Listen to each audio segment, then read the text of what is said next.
Good day, trainees. Welcome to our general orientation. So, today I'm going to introduce myself first. So, my name is J. Lawrence A. Abila. I am a fourth-year student at Valenzuela City Polytechnic College, studying Bachelor of Technical Teacher Education, major in Automotive Technology. So, but before we start, let us pray first in the name of the Father, the Son, the Holy Spirit. Amen. So I have here a bond paper and I will bring you this and please put your name and signature and it will serve as your attendance for today. So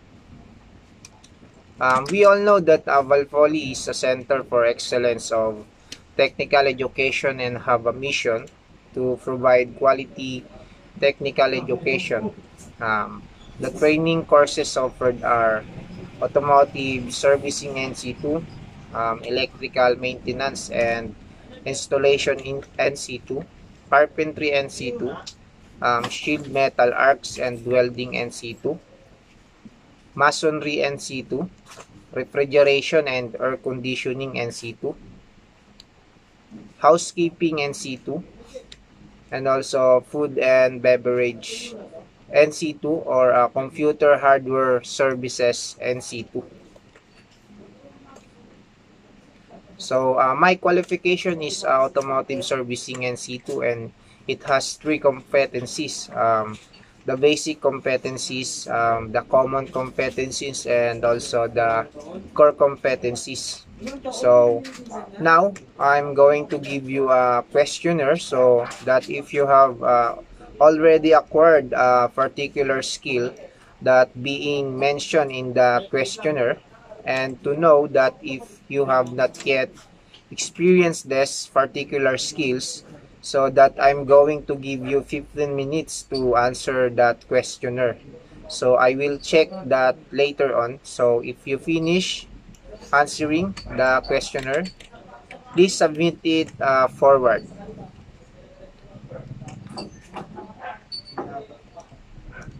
For those of you who have industry experience about automotive NC2, kindly bring your certificate tomorrow for validity and for the authenticity and currency of credential.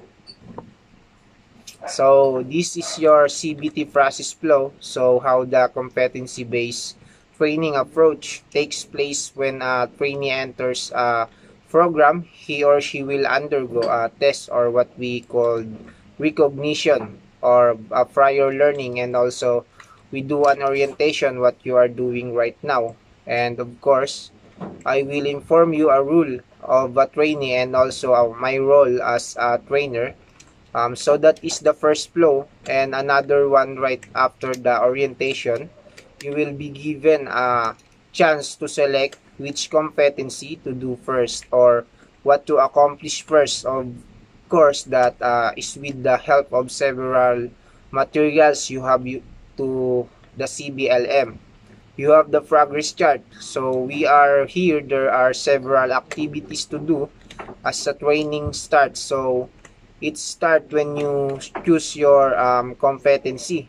So it starts with a learning package with the help of a civil and then multimedia materials, wherein you will be provided your presentation, PowerPoint presentation for your to cater the visuals, that auditory and kinesthetic, etc. Of course, the use of manuals, observe the observation or the demonstration provided by the other trainees and your trainer, of course, and then the practice that skills by your own as a trainee.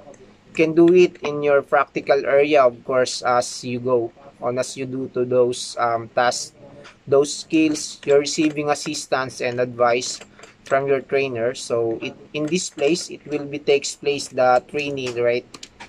After you show the mastering skills, particular skills, you will be asked to practice tasks, and that is doing when wherein your trainers observe your performance, and you as well as training, you will rate your performance along with that when you rating yourself based on the trainers observation also. The trainers will rate you in your weighting. This observation will be answer this question first. Did you satisfactorily perform the competency?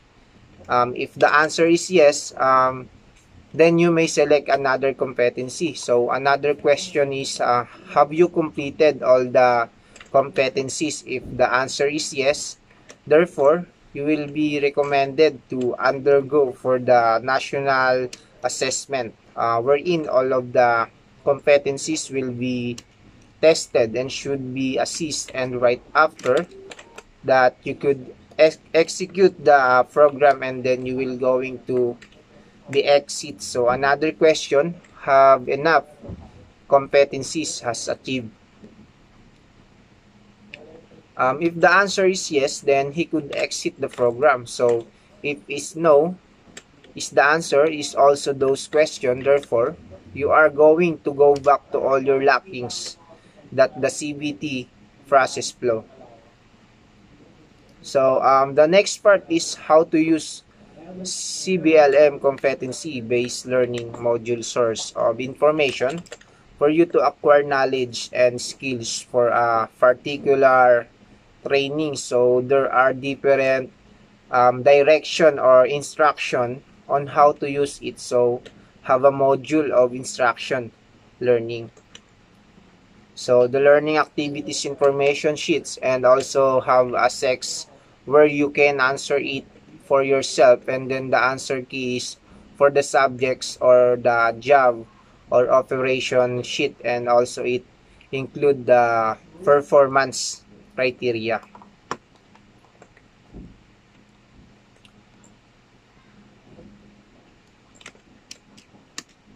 So now let's move on to the tracking progress in this, which in it includes the progress chart, monitoring, and the assessment tool that can be used for training to track the development of a trainees over time in a manner that is visual and easy to understand. And also the achievement chart, which is a monitoring and assessment tool that record and show the success and the accomplishment of the trainees. So take a look for the progress chart and achievement chart.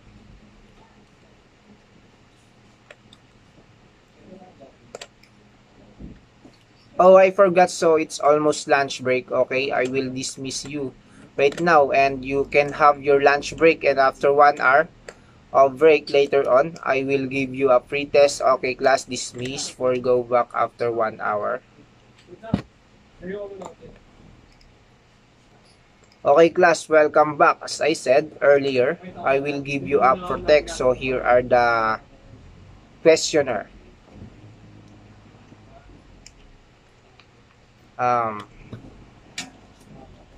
Please pass at the back. You can answer it in 30 minutes. So I think that everyone has finished that. Exchange your papers counterclockwise in 5, 4, 3, 2, and 1. Okay, number 1, who wants to answer correct? Okay, number 2, correct, yes. Okay, class, you see your scores now? Please pass your papers to the front, and I will see who got a perfect score and the lowest score. Okay, Mr. Arsadon, you get a high score, perfect, very good.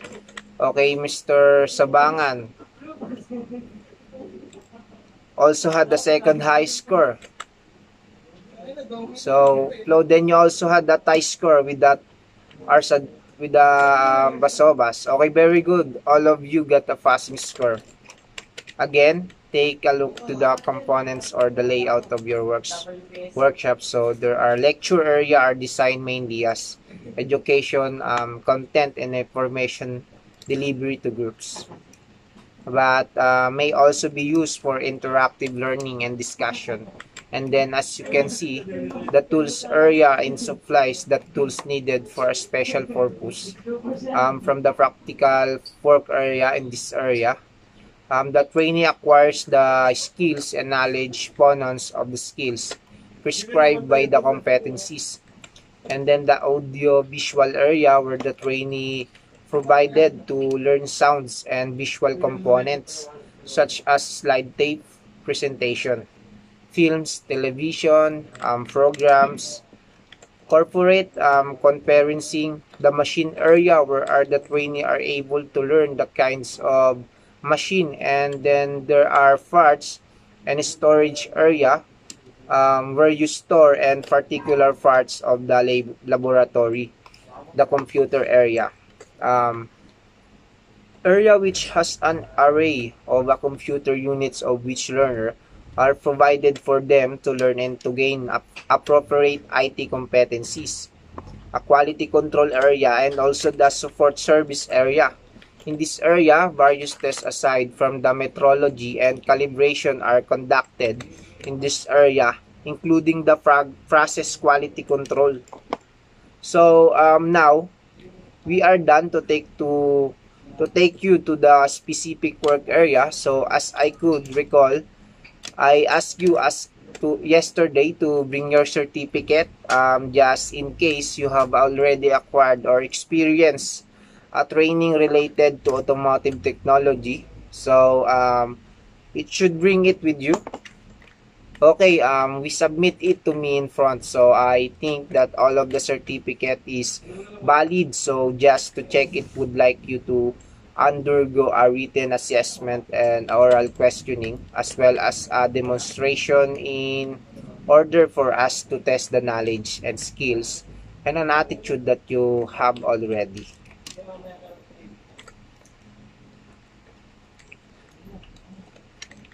That you have already acquired in relation to an automotive servicing NC2. So are you ready for the Mr. Arsadon? So I have here a 30 questionnaire for your written assessment. Kindly answer this in 30 minutes. I'll be back after that soon as you finish this questionnaire. Based on your score, Mr. Arsadon, I'm sure that you have a full knowledge or sufficient for these competencies.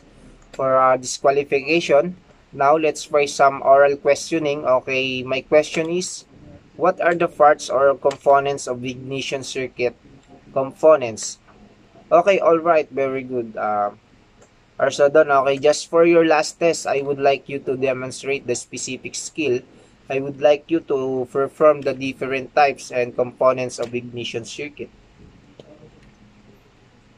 Congratulations, Mr. Arsadon. You have demonstrated all the tasks that I asked you, since it's shown that you have demonstrated the competencies in an automotive servicing and C1. I would just recommend you to undergo institutional assessment, since you have applied all of the requirements and the tasks that I ask you to do. So what is institutional assessment? I want the trainee have complied all of those for assessment. Therefore, you will be recommended to go on a national assessment, and of course you will receive certificate of achievement and a certificate of completion once he completed the whole competencies and qualification, which is the automotive servicing and NC2.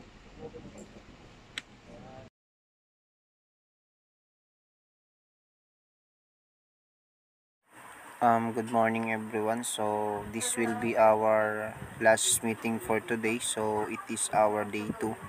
So the topic that we will discuss and demonstrate is all about the radiator. So first, let us define first the radiator. So it is an engine cooling device in a motor vehicle or an aircraft consisting of a bank of thin tubes in which circulating fluid is cooled by surrounding air. So the purpose of radiator is the central component of a vehicle's cooling system. Its primary function is to monitor and regulate a vehicle engine's temperature and prevent it from overheating. Okay class, good evening. We were going to refill the radiator. So first sabihin natin yung kahalaga ng radiator. Siyempre yung radiator yung nagko-cool down ng makina para hindi siya mag-overheat. So kailangan nating lagyan ng tubig para ma-refill o malinis yung loob ng radiator. So ang una, syempre i-drain natin yung drain plug sa ilalim.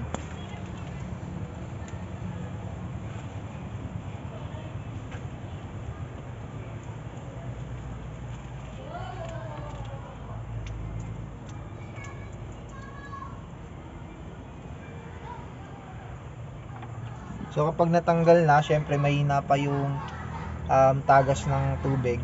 Kailangan nating buksan yung yung takip ng natin radiator para lumakas yung tagas doon sa ilalim.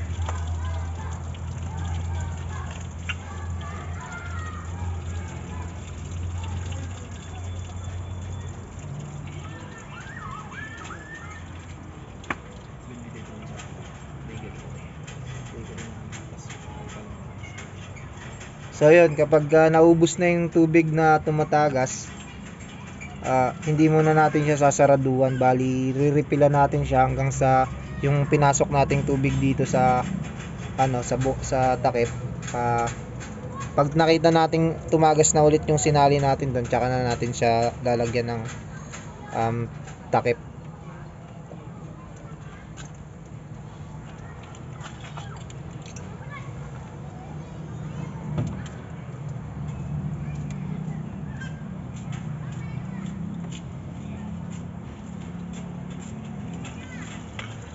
So yun, ginagawa natin yun na hindi natin tatakpan para pagbaba ng tubig malinis yung mga latak niya, maalis pa natin.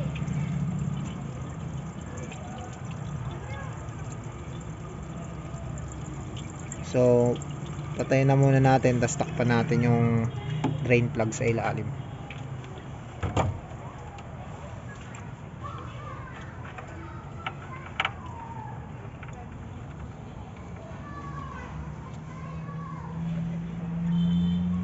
Then pag natakpan na natin, lagyan na natin to ng pampuno.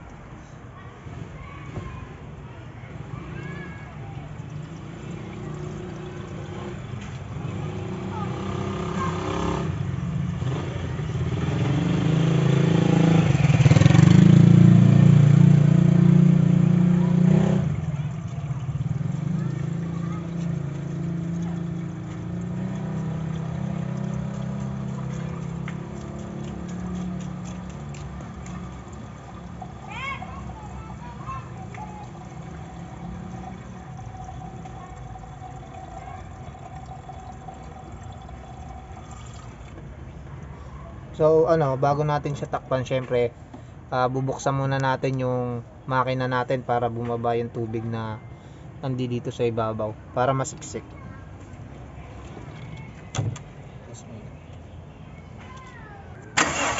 So pag start, pagka nakikita nyong bumababa pa yung tubig, lagyan natin ng tubig kapag kulang.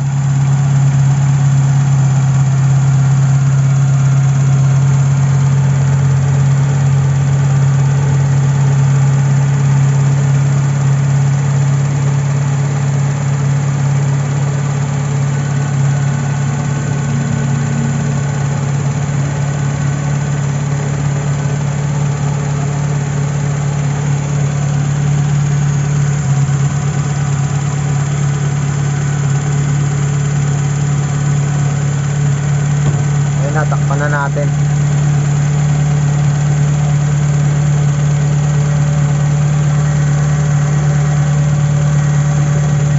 Oh, that's all. Last, thank you. Keep safe.